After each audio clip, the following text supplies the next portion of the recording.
ഇറാന്റെ ബാലിസ്റ്റിക് മിസൈലുകൾ ആദ്യ ദിവസം 100 ബാലിസ്റ്റിക് മിസൈൽ ആയിരുന്നെങ്കിൽ രണ്ടാം ദിവസം അത് 200 പിന്നെ അങ്ങനെ കൂടിക്കൂടി വരികയാണ്. ഇപ്പൊ പറഞ്ഞിരിക്കുന്നത് ചരിത്രത്തിലെ ഏറ്റവും വലിയ മിസൈൽ വർഷം വരാൻ പോകുന്നു, ഇസ്രായേൽ പിടിക്കണമെങ്കിൽ പിടിച്ചു എന്നുള്ള രീതിയിലാണ് വരുന്നത്. എന്തായാലും അയൺ ഡോമുകൾക്ക് പോലും രക്ഷിക്കാനാവാത്ത വിധം ഉള്ള മിസൈലുകളുടെ എണ്ണവും അതുപോലെ തന്നെ ഒരു കൗണ്ടറായിട്ടുള്ളത് ചെയ്തിരിക്കുന്നത് ഈ അയൺ ഡോമുകളെ തമ്മിൽ തെറ്റിപ്പിക്കുന്ന രീതിയിലുള്ള ഒരു കോഡ് എന്തോ അവർ വർക്കൗട്ട് ചെയ്തിട്ടുണ്ട്. അതുകൊണ്ട് അയൺ ഡോമുകൾ ഇത് തടയുന്നതിന് മുമ്പ് തന്നെ ഇത് വന്ന് പതിക്കുന്നു. SKN ഈ ഇറാനും ഇസ്രായേലും തമ്മിലുള്ള ദൂരം എന്ന് പറയുന്നത് 1300 മുതൽ 1500 കിലോമീറ്റർ ആണ്.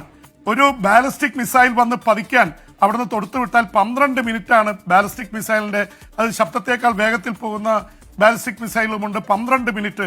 അത് ക്രൂയിസ് മിസൈൽ ആണെങ്കിൽ 2 മണിക്കൂർ എടുക്കും. ഒരു ഡ്രോൺ ആണെങ്കിൽ ഡ്രോണിന് 9 മണിക്കൂർ വരെ എടുക്കാം, കാരണം അത് വളരെ സ്ലോ ആണ്.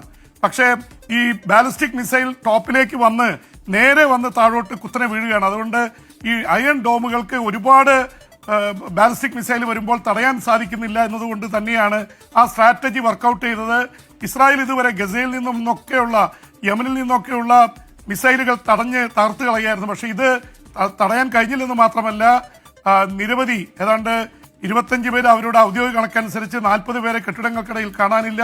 ഇസ്രായേലിന് വല്ലാത്ത ആൾനാശം ഉണ്ടായിട്ടുണ്ട്.